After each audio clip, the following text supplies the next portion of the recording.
pas normal donc je sais que su demee ils vont bloquer le dossier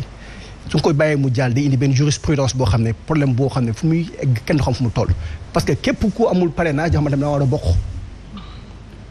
donc man je sais avec l'interprétation de la loi avec ce qui s'est passé que certaines décisions vont être prises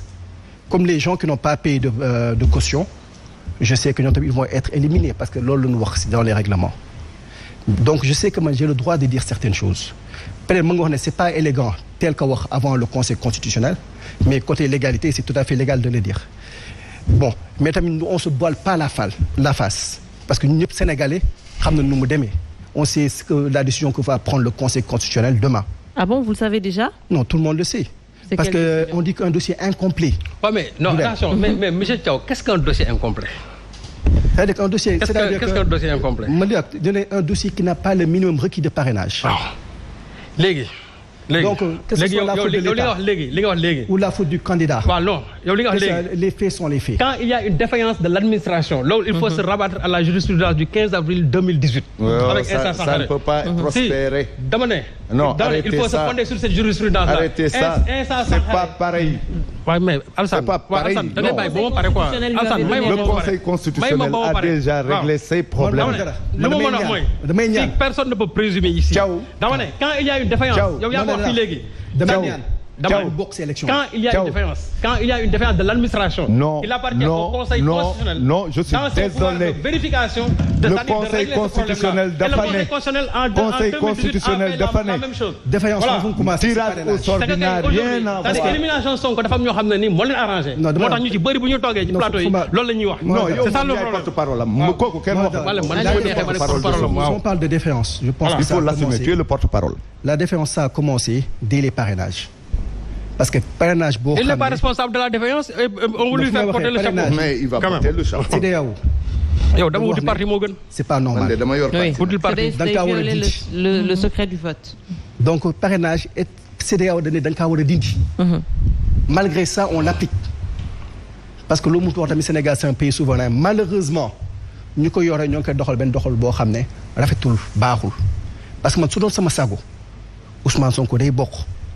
Parce que c'est un candidat crédible mën na wax sa chef de l'opposition donc dafa waroon bokk tey on l'a éliminé sur une buuma sa commenté ñu xam ne nu mu demee parce que justice da kaa jox yoon ne na nga ko intégré ci liste bi donc tout le monde souhaite qu'il participe parce que loolu yoon mais sachant lu xew ni on sait ce qui va se passer demain et c'est malheureux pour la démocratie parce que tey am na ñoo xam ne ñoo ngi ñuy condamné ne vraiment li xew Sénégal lu doy waar la mais ñu lu kaa mën a ñaawlu kese na nga ko mën di ñaan nag rupture am en 2024 ces gens-là ñu intégré ci liste bi comme ça les prochaines élections ils puissent participer parce que les postes là que les gens disent que dañuy xëccoo élection présidentielle mais man ñaan ma Amadou Ba nekk président parce que c'est un régime qui a échoué ils sont là depuis les libéraux entre Karim Wade son père et Macky Sall et son équipe ils sont là depuis 24 ans les Sénégalais souffrent dafa doy ñu sur le changement loolu peut-être ñu ko xeex ba incarné ko Sonko ci la bokk donc war nañ ko bàyyi mu bokk. Très bien. Mais malheureusement tey mënoo leen wax ne lii moo tax ñu éliminé ko. Très bien. C'est dommage. Alors ñu dugg maintenant ci rétro yi donc pour les rétros je pense que Fatima Diop ak Nanko Bakayoko def nañ ci reportage enfin il y en a eu d'autres mais je pense qu'on va juste prendre ñaar ñi parce que Fatima pour son reportage moom dafa concentré wu ci dialogue national bi président de la République woote woon président de la République gis nañ ko mu woote dialogue national qui a marqué l'année 2023 parce que dafa tendre la main ci force vive de la nation yëpp ñu mën a ñëw toog dialoguer par rapport ak justement la situation du pays donc on va juste voir papier bu ñu proposer avant de revenir sur le plateau ñu waxtaanee dialogue boobule. 23 Sénégal daal di door ab processus jëm ci wàllu dialogue national diggante rejet opposition bi incertitude dialogue fédérateur lañ ca nemmeeku woon daal di rassembler nag ci invitation wu njiitu réew mi Macky Sall acteurs politiques yi économiques sociaux culturels chefs religieux ak coutumiers ndaw yi ak jigéen ñi ngir ñu jéem a xool ana lan mooy jéego yu ñuy teg ci wàllu consensus ngir nag question yu mag yoo xamante ne ci dundinu réew mi la dialogue la boo xamante ne itam nemmeeku woon nañ ca yenn membre yu opposition yi nga xamante ne bokkuñu ca bokk na ca parti Pastef ak yu nu mel teewuñu ca woon ak yenn ci société civile bi ci noonee sax la ñu beddeeku daal di taxawal plateforme dubbee ko M24 googee nag ne lànk ne ñoo bañ ci wàllu troisième candidature bu njiitu réew mi Macky Sall mu mel ni itam ñu daal di taxawal force vive de la nation yi ku ca nekk daal di ñëw yee yàbbi ci mbir moomee ñu gis ne fësoon nañ ci loolu ak coordonnateur bi di Mamadou Mbodj waaye nag ci mujjantal ga lañ ca nemmeeku moom moo di rek ay rassemblement yoo xamante ne kenn autorisé wu ko waaye nemmeeku nañu itam ñenn ci kujje gi ñu teew ku ci mel ni waa parti démocratique sénégalais naka noonu itam taxawu Sénégal waaye dialogue la itam boo xamante ne tax na ba ñu nemmeeku ab consensus ci li jëm ci wàllub amnistie daal di cay feeñ bu Karim Wade ak bu Khalifa Sall waaye itam ñetteelu mandat bi ñu nemmeeku que ne bokk na ca la nga xamante ne doon nañ ca waxtaane stabilité réew mi ci noonee nag njiitu réew mi ba mu jotee conclusion yi daal di joxe dig daje sénégalais yi ñetti fan ci weeru juin discours à la nation bi ca la renoncé li di candidature am ci yooyee élection. langue politique ci Sénégal ñu ci nemmeeku lu bari ay ànd.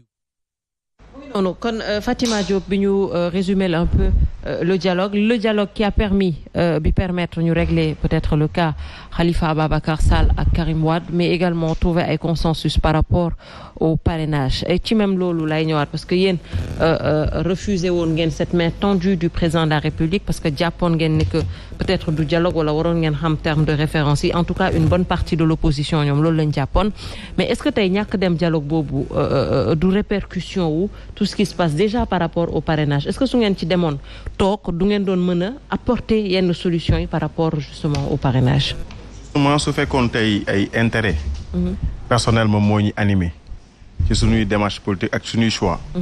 dañ doon dem ci dialogue bi parce que loolu moo gënoon a yomb ci ñun. mais pourquoi intérêt personnel. parce que ku demoon dialogue rek. les dialoguistes réglé nañ seen i affaire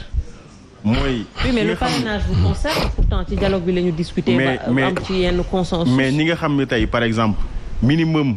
d'élus la ñu am fexe nañ ba calibrer le nombre d'élus requis ci parrainage ci seen minimum d'élus. ñi nga xam ne amoon nañ ay problèmes judiciaires articles yi leen doon bloqué mu nekk ay épines rocci nañ ko bu fekkoon ay intérêt crypto personnel moom moo ñu animé ci gëm sa bopp dañ doon dem ci dialogue bi mais philosophie gëm sa bopp li ko wër lépp leitmotiv bi moom mooy lan le culte du travail et la méritocratie ñun dañ jàpp ni képp ku mérité dem ci élection da nga war dem ci élection beneen bi le président Bougane ne man su may dem ci dialogue bi day nekk dialogue bu inclusif mais pendant que yaa ngi woote dialogue au même moment yaa ngi jël benn opposant di ko traquer di ko xool ñooñal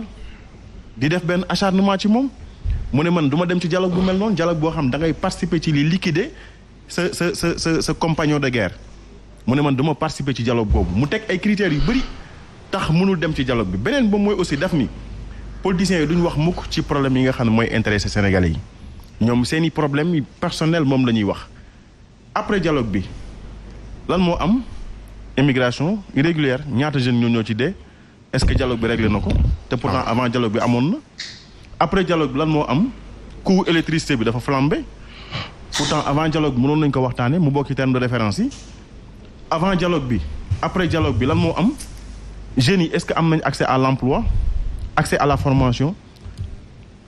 le front social ni mu nekkee en ébullition actuellement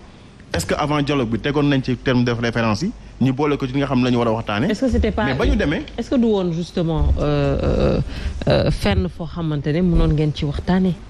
waaw xam nga tey dem moo tax ma ne la fekkoon ay intérêt crypto personnel dem àndoon nekk bokk ci dialoguiste yi moo doon gën a yomb su ngeen demoon poser lii sur la table est-ce que dina nekk intérêt crypto personnel je ne pense pas mais dama la bëgg a wax ni ñun mu ñu di dem dialoguer pendant ce temps ñi nga am opposant boo xam ñu ngi koy traquer loolu mu ñu ko def et quand pendant ce temps ñi nga am ñeneen ñoo xam ni quand je dis vous waxuma yéen en tant que gëm sa bopp mais je parle de l'opposition mais xam nga tey boo wootee dialogue ba pare nga jël 12 coups teg ko ci sama temp man duma la wuyu ji loolu moom moo am dafa am foo xam dañ ñu fa téye xoj ñu fa ba mun ñu dem ci dialogue boo dem ci dialogue da ngay desserrer auto bi nga woo nit ñi mu nekk un dialogue boo xam ne c'est inclusif mais duñ woote dialogue boo xam ni dañuy disperser les voix de l'opposition disperser seeni force fexe ba mettre leen en mal bu ko defee nga mën a dérouler say stratégie loolu lañ doon bañ ci dialogue bi mais après dialogue bi ñun dañ jàpp ni bu ñu wootee dialogue boo xam ni dialogue national lay doon du nekk dialogue politique dafay intéressé wu ci question yi nga xam moo soxal askan bi ci seen ci coût de la vie bu cher bi ci seen pouvoir d'achat ci agriculture naka la ñuy fexe ba indi ci ay coppite ba baykat bi gis boppam ci politique publique yi. naka la ñuy fexe ba jeune bi nga xam ne moo nekk Fongolemi mën a am accès à la dignité. yooyu dañ jàpp ni moom moo gën a intéressé Sénégalais yi.